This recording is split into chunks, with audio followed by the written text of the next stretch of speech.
அனைவருக்கும் வணக்கம். நாம இந்த பதிவில் நோய்கள் இருந்து வெளிவரக்கூடிய ஒரு மகா மந்திரத்தை பற்றி பார்க்க இருக்கின்றோம். சரியா? இப்போ இந்த மந்திரத்தை நம்ம பார்க்கறதுக்கு முன்னாடி ஒரு ஒரு வரலாற்றை பார்க்கலாம். சரியா? அதாவது பார்க்கடலை கடைந்தால் அமிர்தம் கிடைக்கும் என்பது அனைவருக்கும் தெரியும். இப்போ பார்த்தீங்கன்னா தேவர்களும் ஒத்துழைக்கணும், அசுரர்களும் ஒத்துழைக்கணும். சரியா? இப்போ அந்த பார்க்கடலை கடையிறாங்க.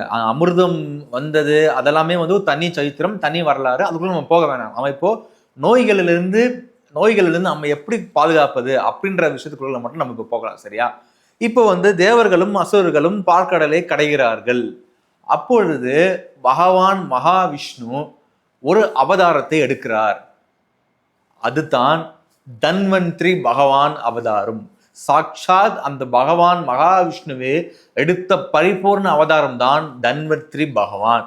அவர் வெளியே வராரு. வெளியே பார்த்தீங்கன்னா ஒரு கையில அமிர்தம் இருக்கின்றன, 2 கைகளில் மகாவிஷ்ணுக்கு உரிய சங்கு சக்கரங்கள் இருக்கின்றன. அதாவது சங்கு சக்கரத்துடன் வந்தால்தான் அது மகாவிஷ்ணுவினுடைய ஒரு அவதாரமாக கருதப்படும்.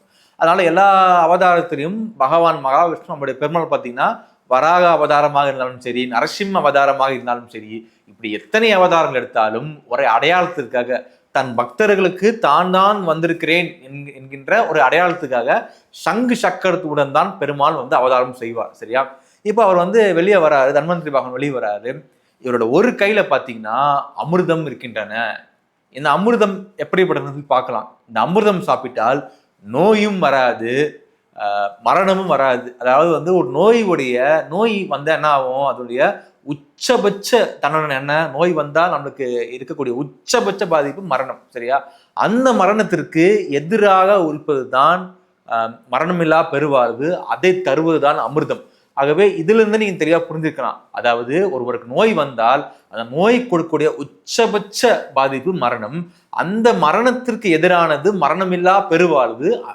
அந்த மரணமில்லா பெருவாழ்வை தருவதுதான் அமிர்தம்.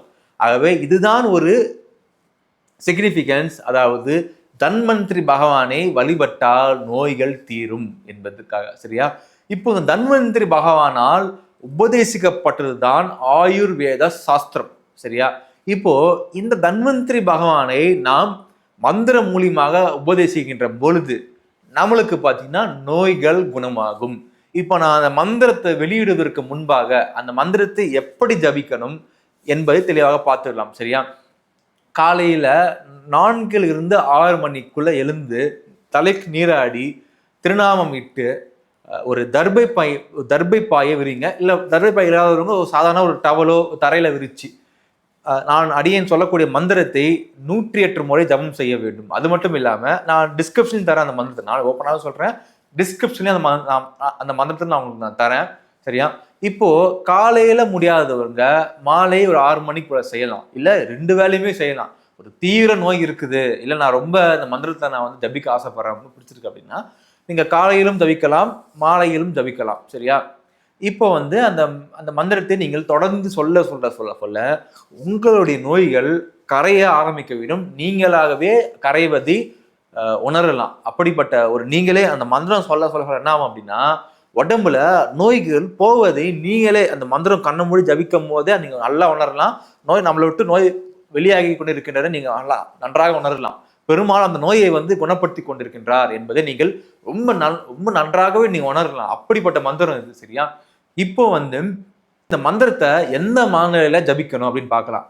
இந்த மந்திரம் சொன்னா நம்மளுக்கு நோய் குணமாகுமோ இல்லையோ, பெருமாள் குணப்படுத்துவாரோ இல்லையோ அப்படின்னு சொல்லி மனநிலையில நீங்க ஜபிக்க கூடாது. கஷ்டப்பட்டு சொல்லக்கூடாது. நான் அந்த மந்திரத்தை கஷ்டப்பட்டு சொல்றேன்ப்பா, நல்ல ஒரு கஷ்டப்பட்டு சொல்றேன், ரொம்ப கஷ்டமா இருக்குது பரவாயில்ல சொல்றேன், ஒரு கஷ்டப்பட்டு வேலை செய்வோம், அந்த மாதிரி இந்த மந்திரத்தை நீங்க ஜபிக்க கூடாது. இப்படி செஞ்சீங்கன்னா உங்களுக்கு அந்த மந்திரம் பலன் கொடுக்காது, பெரும்பாலும் உங்க நோயை குணப்படுத்த மாட்டார்.